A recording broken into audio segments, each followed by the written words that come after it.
Hi guys, good morning. आज आपको एक बहुत बढ़िया स्टोरी बताता हूँ।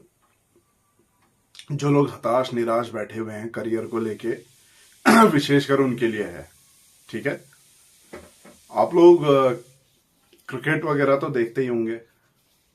ठीक है।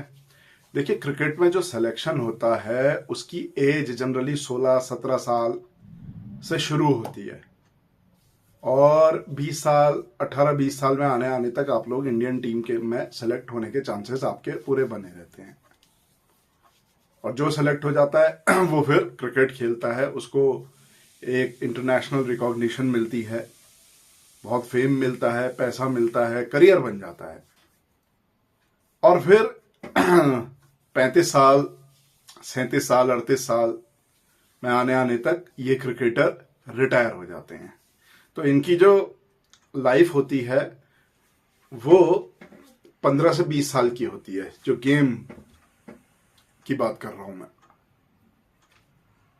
अब ये कहानी है प्रवीण तांबे की।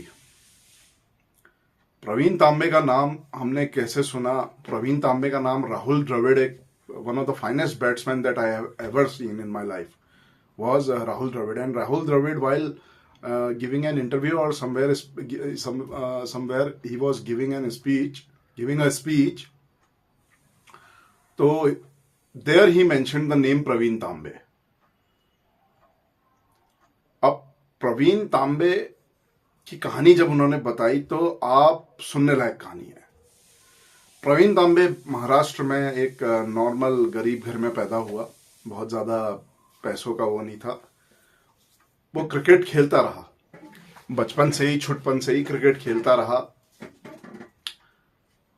और अपनी गली में खेलता था, लोगों के साथ खेलता था, तो क्रिकेट अच्छा खेलता था। उसका सपना था कि मैं क्रिकेटर बनूं, बहुत अच्छा क्रिकेटर बनूं, पर उसको मौका कभी नहीं मिला। उसको मौका मिलता ही नहीं था। वो कितना ही अच्छा खेले, मौका कभी उसको मिला नहीं। लेकिन वो कभी हताश और निराश नहीं हुआ। वो जब भी ट्रायल के लिए जाता, सेलेक्ट हो जाता, लेकिन कुछ ना कुछ प्रॉब्लम आ जाती, कुछ ना कुछ इस तरीके की अड़चने उसकी लाइफ में आ जाती कि वो कभी क्रिकेटर उस लेवल का बन ही नहीं पाया। फिर घर वालों का उस पर प्रेशर आने लगा कि अब नौकरी कर। तो उसने ये सोचा कि अगर मैं नौकरी करूंगा तो फिर मैं अपने गेम को टाइम नहीं दे पाऊंगा। तो उसने नौकरी भी इस तरीके की चुनी जहां उसको खेलने का मौका मिले। तो बड़ी मुश्किल से उसको इस तरीके की छुटपुट नौकरी मिली। नौकरी घर वालों को दिखाने के लिए नौकरी करी। फिर शादी वगैरह हुई उसकी, उसके लिए भी प्रेशर उसको डाला गया। और धीरे धीरे करके वो अपनी जिंदगी में इतना ज्यादा परेशान हो गया कि उसको समझ ही में नहीं आया मैं क्या करूं। लेकिन इस दौरान उसने अपने गेम को नहीं छोड़ा। उसके दिमाग में यह फैक्टर नहीं था कि मैं बूढ़ा हो रहा हूं, मैं बड़ा हो रहा हूं, मेरा गेम खराब हो रहा है। वो ये सोचता था कि जैसे जैसे मैं बड़ा हो रहा हूं, जैसे जैसे मैं मैच्योर हो रहा हूं, वैसे वैसे मुझे मेरा गेम जो है, मेरी आर्ट जो है, वो और उसमें निखार आ रहा है और फाइन होती जा रही है। उसके दिमाग में ये चल रहा था। धीरे धीरे धीरे धीरे करके जब वो 41 साल का हुआ, 41 ईयर्स, तब जाके उसको पहली बार इंटरनेशनल क्रिकेट खेलने का मौका मिला, आईपीएल में मिला। और उसके बाद उसका करियर ही 41 ईयर से शुरू हुआ। आप समझिए, 38 37 में क्रिकेटर रिटायर हो जाते हैं, उसको पहला मौका 41 ईयर्स में मिला। उसके मन में हताशा नहीं हुई होगी? आप सोचिए ना, निराशा उसके मन में भी तो रही होगी। कल ही मैंने एक खबर पढ़ी जिसमें उत्तराखंड में एक पीसीएस, एक महिला जो है वो पीसीएस उसमें सेलेक्ट हुई है एग्जाम में। 41 42 उनकी एज है, कुछ कार्की उनका नाम है। अब मुझे एग्जैक्टली याद नहीं है, मैंने खाली सरसरी नजरों से वो खबर पढ़ी। तो आप इन लोगों से प्रेरित हो सकते हैं, जो लोग ये मान के बैठे हैं कि हम लोग कुछ नहीं कर पाएंगे, हमारा कुछ नहीं हो पा रहा। It's too early to say something. बहुत जल्दबाजी होगी अगर आप ये 20 22 25 साल 30 साल की उम्र में ये मान के बैठ जाएं कि हम कुछ नहीं कर सकते हैं। अब क्या है ना, गवर्नमेंट की पॉलिसीज कुछ इस तरीके की बन गई हैं और कंपटीशन इस लेवल का हो गया है कि अब नॉर्मल टीचर बनने के लिए भी 30 32 35 साल लग जाते हैं। 40 साल में नौकरी लग रही है टीचिंग में। तो ये एक ट्रेंड बन चुका है, तो उसको अब क्या किस तरीके से तोड़ना है वो आप लोग खुद समझिए। ये प्रवीण तांबे की कहानी आप लोग देखिएगा। इस पे एक मूवी भी बनी है, कौन प्रवीण तांबे। बहुत समय पहले मैंने देखी थी ये एक बार। तो मुझे अभी आज अचानक से याद आई, एक मैसेज आया एक्चुअली एक का कि मैं बहुत हताश निराश हूं, बहुत ज्यादा। तो मैं क्या करूं। तो ये उसी के लिए बना रहा। एक लड़का है, नाम नहीं बताता हूं ना, उसका जिला बताता हूं। जिला तो हमारे यहीं अल्मोड़ा का ही है, लेकिन ये 35 इयर्स का है और ये बोल रहा है कि मैं बहुत ज़्यादा हताश और निराश हो चुका हूं तैयारी करके, साइंस में मेरा कुछ हो नहीं पा रहा है। यार, आपने साइंस उस लेवल की अभी पढ़ी नहीं है जिस लेवल की आपको पढ़नी चाहिए। जिस लेवल की मैं आपको साइंस पढ़ा रहा हूं, जिस लेवल की केमिस्ट्री एंड बायोलॉजी हम लोग पढ़ रहे हैं क्लासेस में, ऑनलाइन क्लासेस में, उस लेवल की आप लोगों ने केमिस्ट्री और साइंस या बायोलॉजी पढ़ी नहीं है। बहुत सारे 30 मार्क हमने ऐसे देखे हैं जो अपने आप को बहुत तगड़ा समझते हैं कि मेरा सब्जेक्ट सबसे मजबूत है, बहुत अच्छा है, और ठीक एग्जाम में जाके वो ढेर हो जाते हैं। हमारी कोचिंग में भी इस तरीके के लोग जुड़े, जिनके मेरे पास मैसेज पर्सनली इस तरीके के आए कि हमने तो ऐसा पढ़ा ही नहीं था। तो सब्जेक्ट को आपको जब तक समय नहीं देंगे, सब्जेक्ट को आप थोड़ी मेहनत नहीं करेंगे सब्जेक्ट के पीछे, तब तक आप सफलता नहीं पा सकते हैं। आप कुछ कर लीजिए, सफल होने के लिए अंदर से जज्बा होना बहुत जरूरी है। हताशा निराशा से काम नहीं चलेगा, ठीक है। आपके दिमाग में यह होना ही नहीं चाहिए कि मेरी उम्र बढ़ रही है या मुझे ये हो रहा है। आपके दिमाग में तो ये होना चाहिए कि जैसे जैसे दिन आगे बढ़ रहा है, मैं नई नई नॉलेज जो मुझे नहीं आता था वो मुझे अब आता है, नई नॉलेज गेन कर रहा हूं मैं। इस तरीके से अगर आपका टेम्परामेंट होगा तो श्योर शॉट आपका सिलेक्शन अगले 2-3 सालों में हो जाएगा। एक सवाल हमसे ये पूछा है कि सर कोचिंग कब तक चलेगी, कितने टाइम चलेगी। मेरा इसमें जवाब बहुत ढुलमुल रहता है, ठीक है। बहुत ज्यादा घुमाने फिराने वाला जवाब देता हूं मैं इसमें, कभी पॉइंट टू पॉइंट बात नहीं बताता। देखिए, सब्जेक्ट एक तो बहुत वास्ट होता है। आप ये मान के चलें कि 3-4 महीने में आप तैयारी करके कोई एग्जाम क्रैक कर लेंगे, वो नामुमकिन है। आज की डेट में तो नामुमकिन है, ठीक है। तो आपको तैयारी के लिए कम से कम 1.5 साल, 1 साल 1.5 साल अपने सब्जेक्ट को दिया हुआ होना चाहिए। इतना टाइम अगर आप नहीं दे पाए हैं या नहीं दे सकते हैं तो आप तैयारी मत कीजिए। आप अपने आप को सिर्फ धोखा देंगे, क्योंकि दूसरे लोग बहुत ज्यादा मेहनत कर रहे हैं। कल ही मैंने केमिस्ट्री का एक RS सिस्टम करके होता है नॉमेनक्लेचर का, ऑप्टिकल केमिस्ट्री में स्टीरियो केमिस्ट्री बोलते हैं उसे, उसमें कल मैंने ये अपनी क्लास में पढ़ाया और मेरे पास 15-20 मैसेजेस आ गए व्हाट्सएप में क्वेश्चंस के कि ये क्या होगा, ये क्या होगा। अब आप ये सोचिए कि आप लोग जो मुझसे पढ़ रहे हैं आज की डेट में, आप लोग MSc किए हुए हैं, आप लोग पके पकाए लोग हैं, आप लोग एग्जाम दिए हुए लोग हैं, उसके बावजूद मेरे पढ़ाने के बाद आप लोग मुझसे सवाल पूछ रहे हैं। तो इसका मतलब क्या है? इसका मतलब यह है कि कहीं ना कहीं हम उस तैयारी से चूक गए थे जो हमको एक्चुअल में करनी चाहिए थी। लेकिन अब हम कर रहे हैं। जब हम उस तैयारी में बिल्कुल अच्छे से सन जाएंगे तो हमारा सिलेक्शन पक्का होगा, पक्का, बिल्कुल गारंटीड आप लोग का सिलेक्शन होगा, अगर आप लोग की तैयारी उस लेवल की रही तो। अब समय कितना देना चाहिए, देखिए इसमें मेरा अगर एक जवाब आप बिल्कुल 2 टूक जवाब आप पूछना चाहें कि पढ़ाई को कितना समय दें, कोचिंग को कितना समय दें, जब तक आपका सिलेक्शन नहीं हो जाता ना, तब तक आप कोचिंग करिए, तब तक आप पढ़ते रहिए, अगर आपको वाकई में टीचिंग प्रोफेशन में घुसना है तो। और अगर आपको लगता है कि नहीं, अगर हुआ तो हुआ, 1 साल कोचिंग करके देखते हैं, हो गया सिलेक्शन तो ठीक है, नहीं होगा तो कोई बात नहीं, कुछ और ट्राई करेंगे, तो इस टेम्परामेंट के साथ आप टीचर बनना आपके लिए थोड़ा सा मुश्किल हो जाएगा। एक लड़के एक हमारे सीनियर थे, उनका नाम लेना भी यहां ठीक नहीं है।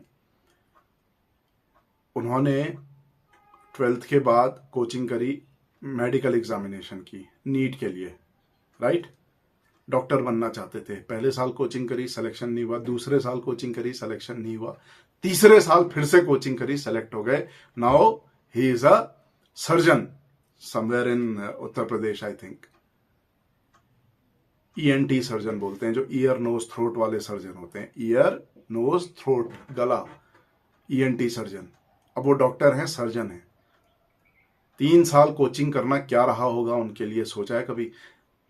पहले साल अपने साथ वालों के साथ कोचिंग करी, दूसरे साल अपने जूनियर वालों के साथ, तीसरे साल अपने और जूनियर जो 2 साल जूनियर थे उनके साथ बैठ के उसी क्लास में कोचिंग करी। लेकिन सिलेक्शन हो गया, और जब सिलेक्शन हो गया तो आज की डेट में ये बात कोई याद नहीं रखता। इस बात की कोई वैल्यू ही नहीं है कि आपने कितने साल लगाए। वैल्यू इस बात की है कि आप आज की डेट में एक सक्सेसफुल सर्जन बन के बैठे हैं। एक सक्सेसफुल सर्जन है, एक अच्छे इंसान है, लोगों के काम आ रहे हैं, लोगों की मदद कर रहे हैं, गरीब लोग जो अपना इलाज नहीं कर पा रहे हैं उनका इलाज कर रहे हैं। यही बात है। अगर आप लोगों को हताशा और निराशा ने घेर लिया है तो उससे बाहर निकलना आपकी जिम्मेदारी है। दिमाग से एज फैक्टर और ये सब फालतू की बकवास आपको निकाल के बाहर फेंकनी होगी। ये प्रवीण तांबे की कहानी तो बहुत इंटरेस्टिंग है भाई। प्रवीण तांबे से शिक्षा लो। ऐसे भी लोग हैं, जिस एज में लोग रिटायर होते हैं उस एज में वो, उस एज के भी ज्यादा में 41 ईयर्स में मतलब कोई इंटरनेशनल क्रिकेट खेलता है, आप सोचिए।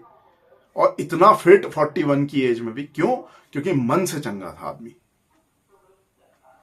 तो कोचिंग स्टार्ट करिए, तुरंत करिए, पढ़ना शुरू करिए। हमारी क्लासेस तो हो ही नहीं है, हम तो डे बाय डे बच्चों को बहुत इंटरेस्टिंग वे में पढ़ा रहे हैं। मजा आ रहा है, मुझे भी आप लोग के साथ बड़ा मजा आ रहा है। एक्चुअल में इंटरेक्शन आप लोगों से कर रहे हैं। जब हम क्लास पढ़ा रहे होते हैं तो आप लोग भी क्वेश्चंस डिस्कस करते हैं, और बातें जब डिस्कस करते हैं कि सब्जेक्ट से रिलेटेड, तो मुझे बड़ा अच्छा लगता है कि आप लोग मेहनत कर रहे हैं। आप लोग का अब दिमाग चलने लगा है, दिमाग खुलने लगा है। ठीक है, तो हताश निराश होके गुरु काम नहीं चलेगा। जैसे एक मैसेज और आया था हमारे पास, अभी आपको इसमें देखते हैं अगर मिलता है तो। ये है कि sir your way of teaching is so good, basic से tough all terms and topics clear हो जाते हैं। आप एवरी टर्म की मीनिंग बहुत अच्छे से एक्सप्लेन करते हैं, जिससे नेक्स्ट टॉपिक में अगर वो टर्म यूज हो रही होती है तो इजीली समझ में आ जाती है। इस वे में बायोलॉजी पहले नहीं पढ़ी थी। So thank you so much sir, happy teachers day. और आजकल डेली मॉर्निंग यूट्यूब पर आपकी वीडियोस का भी वेट करते हैं, जिससे बहुत मोटिवेशन मिलता है। That's good, motivation is very good. ठीक है, ये मोटिवेशन ही है जो आपके पहिए को घुमाता रहेगा और एक दिन आपको आपकी मंजिल तक पहुंचाएगा। I am a house wife, मेरे हस्बैंड आर्मी में हैं और मेरे 2 ईयर की डॉटर है। उसके साथ रह के स्टडी करना टफ होता है, साथ में ससुराल का काम भी बहुत टफ हो जाता है। बट आपकी वीडियोस देखकर मोटिवेशन मिलता है। सास ससुर पढ़ाई को सपोर्ट तो करते हैं, बट उन्हें काम भी प्रॉपर चाहिए। अब काम तो देखिए सभी को प्रॉपर चाहिए, समझ में आया? तो ये काम के साथ कॉम्प्रोमाइज नहीं होना है। जो आपकी ड्यूटी है उसके साथ कोई कॉम्प्रोमाइज। दुनिया में सबसे आसान काम क्या है? कोई आपसे पूछे कि what is the easiest work to do, दुनिया का सबसे आसान काम होता है अपनी ड्यूटी से बेईमानी करना, अपने फर्ज से बेईमानी करना। ये सबसे आसान है। घूस खा लेना, चोरी करना, इधर उधर की बातें करके किसी को टरका देना, अपने फर्ज से बेईमानी करना। मेरा फर्ज है टीचिंग का। मान लीजिए मैं क्लास में बैठूं, मैं बहुत इजीली आपको घुमा सकता। जैसे मैं ये यूट्यूब पे जो कोचिंग सेंटर्स हैं, IAS सिविल सर्विसेज की कोचिंग कराते हैं, इनके यूट्यूब पे वीडियो आते हैं, जो बड़े बड़े फेमस टीचर्स हैं। मैंने इनकी क्लास ऑनलाइन एक बार देखी, मुझे वो टोटली बकवास नजर आई, टोटल बकवास। ये लोग क्या करते हैं, ये लोग बच्चों को सिर्फ बरगलाते हैं क्लास में। मैं अपनी क्लास पढ़ाता हूं, उसमें एक शब्द इधर उधर का ज्यादा मतलब बोलता नहीं, सिर्फ पॉइंट टू पॉइंट हम डिस्कस करते हैं, सिर्फ सब्जेक्ट डिस्कस करते हैं। हमारा सब्जेक्ट ही इतना इंटरेस्टिंग है साइंस, हमको कहीं इधर उधर जाने की जरूरत ही नहीं है। हम उसी के अंदर उलझे रहते हैं, उसी के अंदर खोजते रहते हैं। तो हम अपने फर्ज से, अपनी ड्यूटी से बेईमानी नहीं करते हैं। आप भी बिल्कुल ऐसा बनिए कि अपनी ड्यूटीज जो आपकी सौंपी गई हैं आपको, समाज ने, घर ने, जो आपको दायित्व सौंपे गए हैं उनका निर्वहन बहुत अच्छी तरह करिए। अगर आपका काम है सुबह उठ के अपने बच्चों को तैयार करके खाना खिला के स्कूल भेजना, तो वो पहला आपका मॉरल ड्यूटी है, पहले उसको करिए। उसके साथ बेईमानी करेंगे और उसके बदले टाइम इधर उधर पढ़ाई में देंगे तो वो भी ठीक नहीं है। वो करिए। हमारे साथ फायदा ये है ऑनलाइन कोचिंग के साथ कि अगर आप लाइव क्लासेस मिस करते हैं तो आपके लिए रिकॉर्डिंग्स अवेलेबल हैं। आप दिन में कभी भी आधा घंटा 1 घंटा निकाल के वो रिकॉर्डिंग से नोट बना लीजिए। तो ये बहुत इंपॉर्टेंट है। तो ये कह रही हैं कि उनको काम प्रॉपर चाहिए, जो इनके इन लॉज हैं उनको काम प्रॉपर चाहिए। अब काम तो सभी को प्रॉपर चाहिए भाई। आप अपनी आदत ऐसी बनाइए कि काम अच्छे करने की, तभी तो आप जॉब करेंगी, टीचर बनेंगी, बच्चों का काम बिल्कुल प्रॉपर होगा। आपसे पढ़े हुए जो बच्चे होंगे वो आपको कब तक याद रखेंगे भाई। मेरी वजह से अगर आपका सिलेक्शन हो जाता है मान लीजिए, तो आपकी कितनी पुश्तें कितनी पीढ़ियां सुधर जाएंगी। ऐसे ही जिसकी वजह से मुझे फायदा हुआ लाइफ में, तो मेरी जो आने वाली जनरेशन है वो उसकी वजह से सुधर गई कि नहीं सुधर गई, एक राह मिल गई। तो ये तो करना ही पड़ता है भाई। समाज को दिशा अगर आपको देनी है, एक अच्छी दिशा, उसके लिए आपको भी तपना पड़ता है। तो ये तो बहुत इंपॉर्टेंट है। Very good. काम प्रॉपर चाहिए, चाहे पूरा दिन लग जाए। कभी ये नहीं बोलते तुम पढ़ाई कर लो। अब ये थोड़ा सा उनका एक नेगेटिव पॉइंट बोलता हूं मैं। अगर आपके इन लॉज आपको पढ़ाई कर लो नहीं बोलते, उनको बोलना चाहिए, समझना चाहिए। बेबी को हम देख लेंगे, बेबी को भी देखना होता है, घर का टोटल काम भी और स्टडी भी करनी होती है। हाउस वाइफ के लिए तो रात का टाइम ही अपना होता है जब सब सो जाते हैं स्टडी के लिए। और इस बार लेक्चर क्लियर करना है खुद के लिए, ससुराल सोसाइटी में भी खुद को प्रूव करने के लिए। इसलिए कोशिश ये है कि बायोलॉजी की जितनी भी सीट्स आएंगी उसमें से एक मेरे लिए कंफर्म हो। All the best. लेकिन ऐसी सोच लेके अगर आप चलेंगी कि मुझे इसको दिखाने के लिए सेलेक्ट होना है, उसको दिखाने के लिए सेलेक्ट होना है, मेरा सिलेक्शन हो जाएगा तो उसके गाल पे अपने आप ही तमाचा पड़ जाएगा, सबके मुंह बंद हो जाएंगे, तो you are not going to select in the exam, in any exam. कभी नहीं होगा। ये जलनखोर वाली जो भूमिका हमारे अंदर आ जाती है ना, जल भुन के, कि देखा इसको अब मजा चखाती हूं, ना ना ना ना ना ना। देखिए पढ़ाई बहुत सात्विक चीज है, सरस्वती बैठी है उसमें, बहुत सात्विक चीज है। अगर आप चिढ़ के मारे पढ़ रहे हैं कि मुझे किसी को प्रूव करके दिखाना है, तो वो आपकी हेल्प नहीं करेगा, बल्कि आपके अंदर की नफरत को और बढ़ावा देगा। जितना आप सब्जेक्ट में अच्छी होती चली जाएंगी, उतना ये नफरत और बढ़ती जाएगी दूसरों के प्रति। ईर्ष्या जो होती है वो और बढ़ जाती है। ये मेरा पर्सनल एक्सपीरियंस है, उसके बेसिस पे बोल रहा हूँ। तो सबसे पहले तो अपने अंदर की नफरत, ईर्ष्या और ये सब चीजें खत्म करिए कि मुझे किसी को दिखाना है। मुझे किसी को नहीं दिखाना है। मुझे क्या करना है? मुझे पढ़ना है, मुझे एक नौकरी चाहिए, मुझे एक सीट चाहिए, मुझे पढ़ाने का मौका चाहिए। जब मैं पढ़ाऊं, मुझसे पढ़े हुए जो बच्चे हों उनका भविष्य सुधरे, उन लोग की लाइफ सुधरे। भाई जितनों ने मुझे ताने मारे लाइफ में, जितनों ने मुझे कुछ किया, उसकी वजह से मैं चाहती हूं कि मेरा सिलेक्शन हो जाए।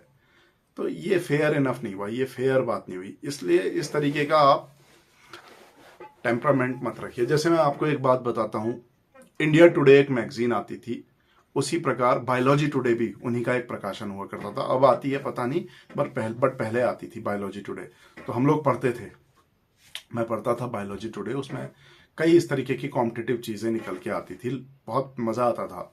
तो उसमें स्टोरीज भी आती थी। तो एक बार एक डॉक्टर साहब की स्टोरी आई थी, और जब उनसे पूछा कि नीट में या मेडिकल उसमें सिलेक्शन के क्या चांसेस हैं, कैसे बच्चे सेलेक्ट होते हैं, तो उन्होंने बोला, देखिए होशियार हो ना हो सिलेक्शन का ये कोई पैमाना नहीं होता, लेकिन वो बच्चे अवश्य डॉक्टर बनते हैं जिनमें सेवा भाव होता है, समर्पण होता है, कि डॉक्टर बन के मुझे सेवा करनी है, डॉक्टर बन के मुझे पैसा कमाना है, डॉक्टर बन के मुझे सेवा करनी है। ये दो अलग अलग मैटर हैं, राइट। तो उन लोगों का सिलेक्शन ज्यादा देखा गया है। एक रिसर्च थी, मैंने पढ़ी थी, वो उन्होंने बहुत बड़ा सर्वे किया था। तो जिनके अंदर सेवा भाव था कि बड़े बूढ़ों की सेवा करनी है, जो बीमार हैं, जो गरीब हैं, उनकी सेवा करनी है, मुझे डॉक्टर इसलिए बनना है, फटाफट सेलेक्ट होते थे वो। ठीक है। तो मैं टीचिंग प्रोफेशन को भी आज की डेट में बहुत उसी लेवल का मानता हूं। सरकारी टीचर, प्रोफेसर बनना, नेट क्लियर करके लेक्चरर बनना, ये मामूली बात नहीं है। आप इसको बहुत इजीली मत समझिए। ये बहुत बहुत बहुत ज्यादा टफ हो चुका है आज की डेट में, राइट। तो ये बनने के लिए आपको सबसे पहले तो अपने अंदर सेवा भाव लाना है। और हाउसवाइफ जो आप हैं, इतने काम कर रही हैं, तो ये भाव तो आपके अंदर पहले से मौजूद है, सेवा ही तो कर रहे हैं आप लोग, ये सेवा ही है। बस इस सेवा का स्तर बढ़ाइए, अपने अंदर की वो नेगेटिव चीजें, जैसे ही थॉट आते हैं ना नेगेटिव, उस थॉट को उसी समय पहचानिए और उसको दफा करिए अपनी लाइफ से। जैसे मेरे मन में कई नेगेटिव थॉट आते हैं, तो जैसे ही नेगेटिव थॉट मेरे मन में स्ट्राइक करता है, मैं उसको नेग्लेक्ट कर देता हूं। और एक बात और आपको बताता हूं, बहुत से लोग कुंडली पे विश्वास करते हैं, ग्रहों के नक्षत्रों पे विश्वास करते हैं, उसके हिसाब से चलते हैं कि क्या मेरे भाग्य में ये है या नहीं है। भाग्य का फैक्टर एक होता है, लेकिन ये कुंडली वगैरह ये क्या हेल्प करती है। तो मैं अपनी पॉलिसी बता देता हूं जिस तरीके से मैं चला। अगर कुंडली मेरे बारे में अच्छा बोल रही है कि तेरे साथ ये होने वाला है, ये गुड होने वाला है, ये अच्छा होने वाला है, ऐसा होने वाला है, तो मैं उसको एक्सेप्ट कर लेता हूं। और अगर कुंडली में कहीं भी एक पॉइंट भी ऐसा आता है, यार यहां पर से यहां पर तक थोड़ा टाइम खराब है, तो मैं उसको तुरंत अपने दिमाग से हटा देता हूं। मैं एक्सेप्ट ही नहीं करता हूं, मैं बोल देता हूं तुम फर्जी हो। बस ये आसान नहीं है टेम्परामेंट, दो बुद्धि लाना एक ही चीज के प्रति। मानते हैं तो पूरी तरीके से मानिए, नहीं मानते हैं तो पूरी तरीके से उसको डिस्कार्ड करिए। लेकिन मेरे दिमाग में दो चीजें हैं, मैं उन चीजों को एक्सेप्ट करता हूं जो अच्छी हैं, उन चीजों को अपने दिमाग से हटा देता हूं जो ठीक नहीं है, हटा, फर्जी, इस तरीके से भगा देता हूं। तो आप लोग भी अपने अंदर इस तरीके से टेम्परामेंट लाइए, सेवा भाव का। नेगेटिव थॉट्स की कोई जगह नहीं है। पढ़ने वालों के दिमाग में वैसे भी नेगेटिव थॉट्स बिल्कुल नहीं होने चाहिए। तो आप लोग पढ़िए और बढ़िया तरीके से अच्छे से पढ़िए। और एक बात और कहना चाहूंगा कि कल जो हमारा वीडियो था जिसमें हमने बोला था कि आपकी फ्री सीट्स वगैरह खत्म हो चुकी हैं, देखिए इस बैच में तो मैं आप फ्री सीट्स वालों को नहीं ले पाऊंगा, क्योंकि ये ऑलरेडी हमारा बहुत, मैंने अभी कैलकुलेट नहीं किया है, लेकिन 80% तक मुझे ऐसा लगता है कि मैंने डिस्काउंटेड फीस और फ्री सीट्स वालों को जगह दे दी है। ठीक है, अब 20% थोड़ा हम लोग अपने, हमारे भी एक्सपेंसेस होते हैं, उसके लिए हमने थोड़ा सा जगह छोड़ी हुई है। लेकिन ये बात पक्की है कि ये फ्री क्लासेस यहाँ रुकेंगी नहीं। एक नया बैच बनाऊंगा, मैं फिर से बनाऊंगा। अगर बच्चे हमारे पास पूरे हो जाते हैं, स्टूडेंट पूरे हो जाते हैं, तो फिर फ्री क्लासेस का एक नया बैच जो 3 महीने बाद बनने वाला था वो 3 हफ्ते बाद बना दूंगा। लेकिन उसके लिए क्या है, आप लोगों को मुझे मैसेज भेज के पहले अपना रजिस्ट्रेशन, अपनी सीट पक्की करानी होगी। अगर आप लोग ये सोच रहे हैं कि लास्ट मोमेंट पे भेजूंगा, तो अब वो भी आपकी दाल नहीं गलेगी, क्योंकि मेरे पास ना सरप्लस में बच्चे हो चुके हैं, जो स्टूडेंट्स हैं, जो पढ़ने वाले हैं। आपको क्या लग रहा है, आप उत्तराखंड में बैठ के ये वीडियो देख रहे हैं, मेरे पास दिल्ली, एमपी और कहां कहां से, पता नहीं, जहां जहां ये वीडियो हमारा जा रहा है, वहां वहां के बच्चे हमसे जुड़ के पढ़ना चाह रहे हैं। हम पढ़ाएंगे, क्यों नहीं पढ़ाएंगे, बिल्कुल मुफ्त पढ़ाएंगे गरीब बच्चों को, जिनको इतना आर्थिक मदद नहीं मिली है, जिनके साथ ये अन्याय हुआ है कि आर्थिक अभी उनको सफलता उतनी नहीं मिली है, और आर्थिक स्थिति जिनकी बहुत खराब है, तो उनका मैं पढ़ाऊंगा। टॉप क्लास, जो सुप्रीम कैटेगरी है ना पढ़ाई की, उस लेवल की एजुकेशन आपको मैं मुफ्त में दूंगा। मुझे तो बहुत खुशी होगी आप लोगों को ऐसा करके, पर आप लोग भी थोड़ी अपनी ओर से मेहनत करिए। जब भी आप मुझे अपना कुछ लिख के भेजते हैं, तो अपना नाम लिख के भेजिए, अपने फादर का या हस्बैंड का नाम लिख के भेजिए, उनका क्या ऑक्यूपेशन है और आपकी आर्थिक हालात कैसी हैं, एक छोटी सी स्टोरी अगर आप मुझे भेज देंगे तो वो मेरे लिए ना बहुत आसान हो जाएगा। अदरवाइज फिर मुझे क्रॉस चेक करने के लिए आपसे सवाल जवाब करने पड़ते हैं, तो उसमें टाइम दोनों का बर्बाद होता है। ठीक है, तो टाइम बर्बाद ना हमारा हो ना आपका हो। बस पढ़िए, स्टार्ट करिए आज से ही, अभी उठे हैं आज से ही पढ़ाई करिए, स्टार्ट करिए, क्लासेस ज्वाइन करिए तुरंत। जो लोग ये सोच रहे हैं कि हमारा 1-2 हफ्ते का छूट गया है, देखिए रिकॉर्डिंग सारी अवेलेबल हैं यूट्यूब, हमारी ऐप पे, टीच मिनट की जो ऐप है उस पर हम पढ़ाते हैं। उसमें आपके लिए सारी रिकॉर्डिंग अवेलेबल है। 6 रिकॉर्डिंग, एक रिकॉर्डिंग मतलब आप मान के चलिए, अगर आपकी 6 या 7, मेरे ख्याल से 8-10 क्लास हो चुकी होंगी टोटल इन टोटल, अगर आपकी वो छूट भी गई है तो आप वो 2 दिन में कवर कर लेंगे। 2 दिन में कैसे कवर करेंगे, आपको वीडियो ही तो देखने हैं, बैठ के वीडियो देखिए, एक कंटिन्यूटी आपकी बनेगी, नोट्स बनाइए, 2-3 दिन में आपका सब कवर हो जाएगा। ठीक, तो आप रुकिए मत, ठहरिए मत, स्टार्ट करिए। प्रवीण तांबे जो मैंने बताया, इसकी स्टोरी पढ़िए, इससे बड़ा मोटिवेशन आज की डेट में मुझे तो नहीं लगता कोई मिलेगा। प्रवीण तांबे, वाह, बहुत बहुत, मतलब किस उम्र में जाके क्या बन के उन्होंने दुनिया को दिखा दिया, तो उनको सैल्यूट है। तो प्रवीण तांबे की कहानी आप लोग जरूर पढ़िए। एक मूवी भी है, अगर टाइम मिले तो देख लीजिएगा प्रवीण तांबे की। और वैसे अगर टाइम नहीं मिलता है तो उनके बारे में थोड़ा सा कहीं डिस्क्रिप्शन पढ़ लीजिएगा। तो मोटिवेट रहिए, आग अंदर बुझनी नहीं चाहिए, जली रहनी चाहिए। ठीक है, चलिए, थैंक यू।